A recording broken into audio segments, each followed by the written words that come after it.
Hello dear students. आज मेरे हाथ में जो प्रश्न पत्र है उसका विषय है एनएसएस। ये जो प्रश्न पत्र मेरे हाथ में है ये बीए फर्स्ट ईयर के एग्जामिनेशन 2022-17 का प्रश्न पत्र है, जो कि रानी दुर्गावती विश्वविद्यालय के द्वारा प्रिंटेड है और सत्र 2022 में इसी प्रश्न पत्र पर एनएसएस की परीक्षा ली गई है। तो जो विषय का नाम है वह है नेशनल सर्विस स्कीम और इसकी जो कैटेगरी है वो है प्रोजेक्ट टूल ऑफ एनएसएस। ये जो प्रश्न पत्र है यह 70 नंबर का है और इस प्रश्न पत्र का जो निर्देश है वह इस प्रकार से है कि सभी तीनों खंडों के प्रश्न निर्देशानुसार हल करें और अंकों का विभाजन खंडों में दिया जा रहा है, नीचे सेक्शंस में है।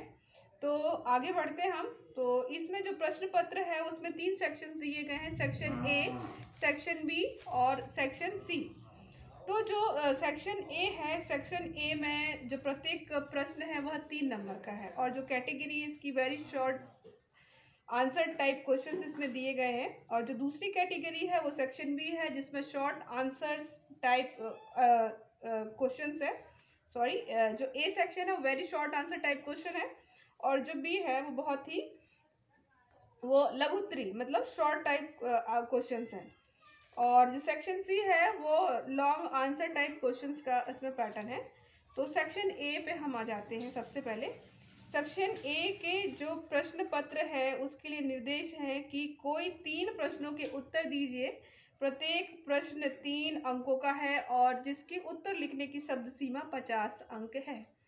तो इसमें सेक्शन ए में 4 क्वेश्चन दिए गए हैं। 4 में से विद्यार्थियों को कोई 3 प्रश्नों का हल करना था।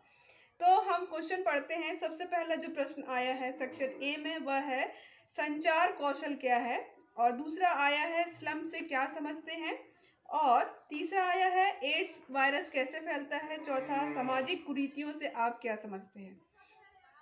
ये जो पेपर है बाइलिंगुअल है, हिंदी और इंग्लिश दोनों में है। तो मैं इसका इंग्लिश भी पढ़ के सुना देती हूँ। पहला क्वेश्चन का जो है that is what is communication skill.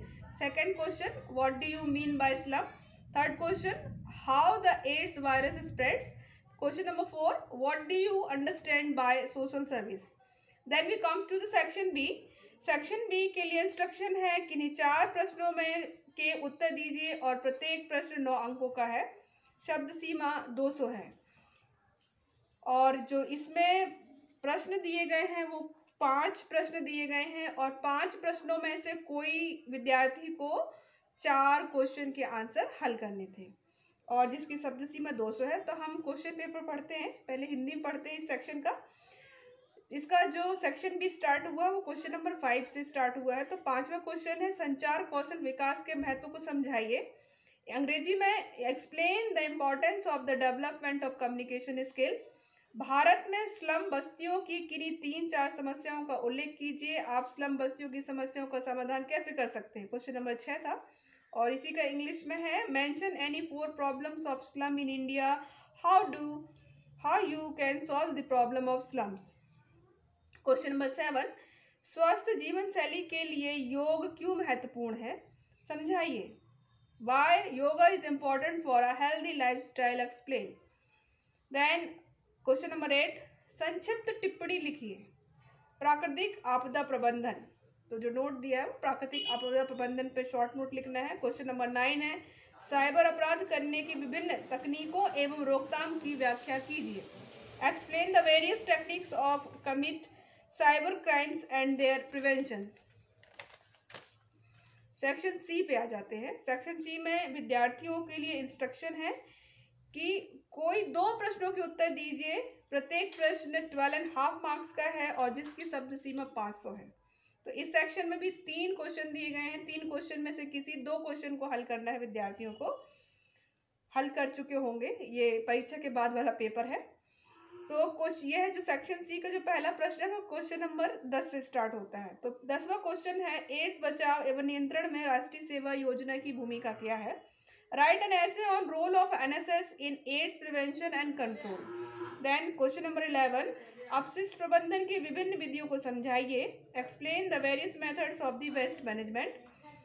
Number 12 है कोरोना वायरस के बचाव की तकनीकी के बारे में लिखिए। Write about the techniques to prevent the corona virus. अब इस प्रश्न पत्र को पढ़ने का महत्व क्या है? महत्व ये है कि आप विद्यार्थियों के लिए यह आने वाली परीक्षा की तैयारी के लिए उपयोगी है। उपयोगी किस प्रकार से है? ऐसा नहीं है कि यह प्रश्न पत्र आपको रिपीटेड मिलेगा तो आपको इसी प्रश्न पत्र को याद करना है, पर विद्यार्थी जब इस प्रश्न पत्र की सहायता से जो आने वाले बच्चे हैं इस प्रश्न पत्र को अगर हल करेंगे तो वो 3 घंटे का प्रश्न पत्र को हल करने का टाइम मैनेजमेंट सीख सकते हैं। उनको 3 घंटे के अंदर अपने आंसर को कैसे प्रेजेंट करना है, वर्ड लिमिट कैसे मेंटेन करना है, ये सारी प्रैक्टिस इस प्रश्न पत्र के हल करने से आप कर सकते हैं। और ऑफ कोर्स ये आइडिया देता ही है कि आने वाले समय में जो नए विद्यार्थी होते हैं उनको बहुत उत्सुकता होती है कि हमारा क्वेश्चन पेपर कैसे आएगा। तो जब आप इस पेपर को देखेंगे तो आपको एक प्री एग्ज़ाम का एक आइडिया हो जाएगा and you will get the confident. बाकी पढ़ाई आपको करना है। Thank you.